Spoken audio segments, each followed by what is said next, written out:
আসসালামু আলাইকুম everyone, welcome to SM lifestyle blog. সবাইকে স্বাগত করছি আবারও একটা নতুন ভিডিও দেখার জন্য। তো বন্ধুরা, আজকে নিয়ে এসেছি পাট শাকের রেসিপি।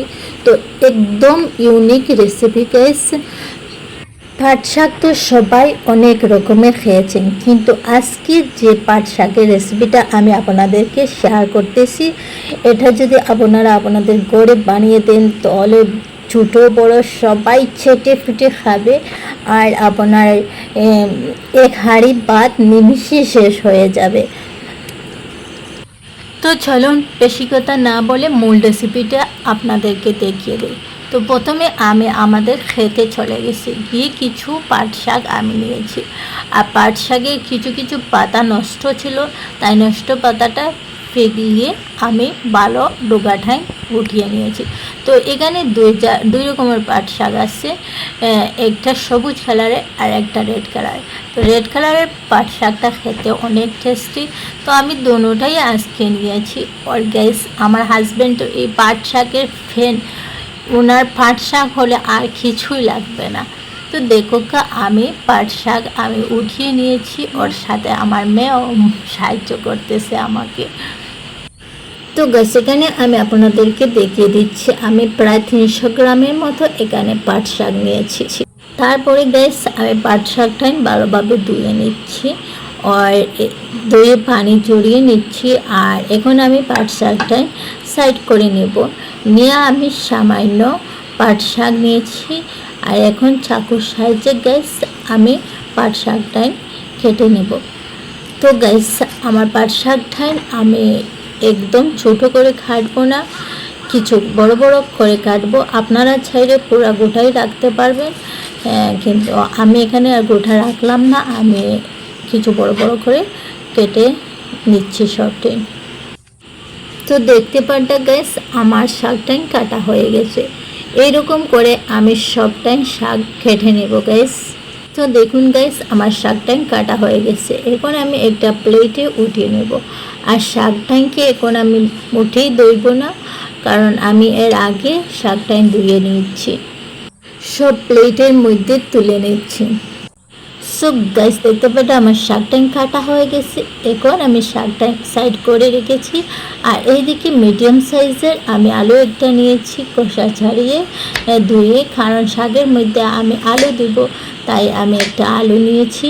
এখন আমি চাকুর সাহায্যে গোল গোল শেপ দিয়ে আলুটা কেটে নেব। তো আপনারা চাইলে যে কোনো শেপও দিতে পারবেন, কিন্তু আমার এটা পছন্দ লাগে তাই আমি এরকম কেটে নিয়েছি। তো এখন গাইস, আমার আলুটা গোল গোল কাটা হয়ে গেছে। এখন আবার আমি লম্বা লম্বা করে আলুটা কেটে নিচ্ছি। এইভাবে সরু সরু করে আলুটা কাটলে আলুটা খুব তাড়াতাড়ি ভাজা হয়ে যায়, সেদ্ধ হয়ে যায়। তবে আপনারা যে কোনো সাইজেরই করে কেটে নিতে পারবেন। এখন গাইস, আমার আলুটা কাটা হয়ে গেছে। এখন আমি একটা প্লেটে উঠিয়ে আলুটা ভালোভাবে ধুয়ে নেব। আর এদিকে গ্যাস গ্যাসের মধ্যে আমি একটা প্যান বসিয়ে দিয়েছি। প্যানটা গরম হয়ে আসার পরে আমি সামান্য সাদা তেল নিয়েছি। সাদা তেল নিয়ে সাদা তেলটা একটু ভাজে নেব।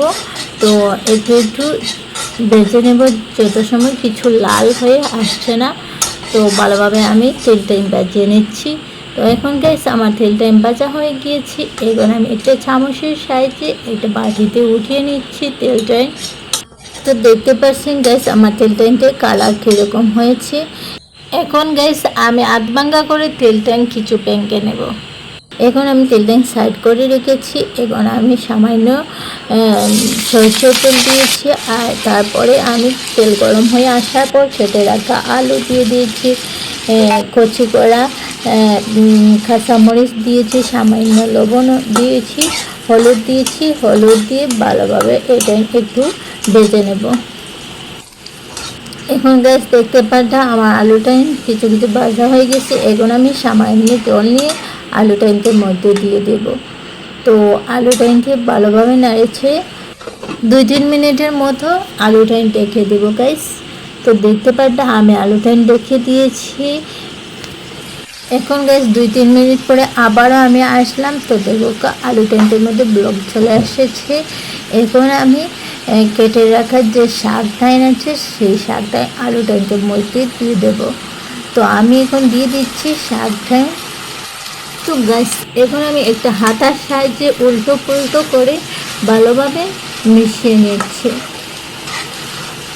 আলুটাই আমার সিদ্ধ হয়ে গেছে, পাট শাক তো এমনিই সিদ্ধ হয়ে যায়। তারপর আমি গ্যাস আবারও একটু সময়ের জন্য ডেকে দিয়েছি। কিছু সময় পরে আবারও চলে আসলাম। তো দেখতে পাচ্ছেন আমার শাকটাই কীরকম হয়েছে গাইস। তো এখন আমার শাকটাই এখন আমার শাকটাই হয়ে গেছে। আমি আরও একটু হাতার সাহায্যে নেড়ে ছেড়ে শাকটাই উঠিয়ে নেব।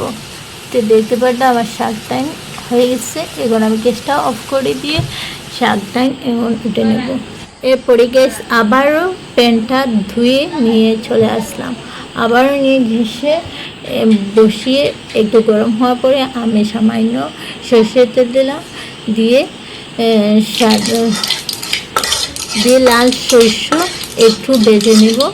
তো এখানে লাল সরষটা দিলে গ্যাস অনেক ভালো সেন্ট চলে আসে। তারপরে আমি লাল লঙ্কা 3টে দিয়ে দিচ্ছি। তারপরে কুচি করে রাখা পেঁয়াজ এক মিডিয়াম সাইজের এক গোটা আমি নিয়ে নিচ্ছি। তো এখানে দিয়ে দিচ্ছি।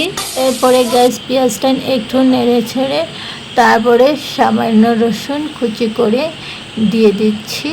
তো এখন পেঁয়াজটা একটু লালচে করে আমি ভালোভাবে ভেজে নেব।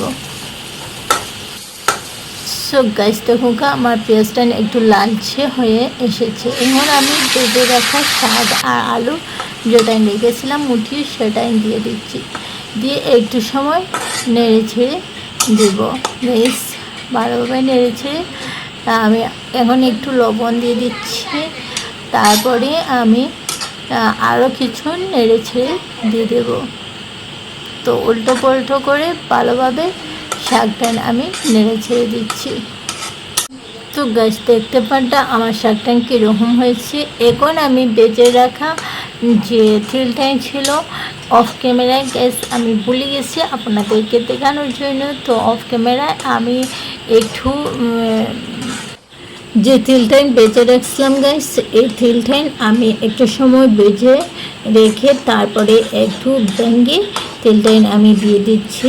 আর এখন আমি নেড়েছে শাকটাই আরও ভালোভাবে বাজতেছি। তো দেখো গাইস আমার শাকটা কীরকম লবণীয় হয়েছে। আর যদি আমার ভিডিওটা ভালো লাগে তাহলে সবাই কাছে শেয়ার করবা। আর যদি নতুন বন্ধু হয়ে থাকো তাহলে প্লিজ আমার চ্যানেলটা সাবস্ক্রাইব করে নোটিফিকেশন অন করে রাখবা, যাতে নতুন ভিডিও আসলে সর্বপ্রথম তোমাদের কাছে পৌঁছে যায়। তো দেখো গাইস আমার শাকটা কীরকম লবণীয় হয়েছে। এবার আমি গ্যাসটা অফ করে দিচ্ছি। অফ করে আপনাদেরকে সার্ভ করে দেখাচ্ছি। তো দেখো গাইস আমার শাকটা কীরকম হয়েছে। তো আশা করি সবার ভালো লাগেছে। আর ছোটো বড়ো সবাই গ্যাস চেটে ফুটে খাবে। একবার হলে এই রেসিপিটা ট্রাই করে দেখবে। আর যারা ভিডিওটা ফুল ওয়াচ করছো তাদের জন্য অনেক অনেক ভালোবাসা আর দোয়া রইল। সবাই এরকম আমার পাশে থাকবে, ইনশাল্লাহ আমাকে সবার পাশে থাকবে। তো গাইস আজকে এই পর্যন্ত, আবার দেখা হবে নতুন কোনো ভিডিওর সাথে। সবাই ভালো থাকুন, সুস্থ থাকুন। আসসালামু আলাইকুম ওয়া রাহমাতুল্লাহি ওয়া বারাকাতুহু। আল্লাহ হাফেজ।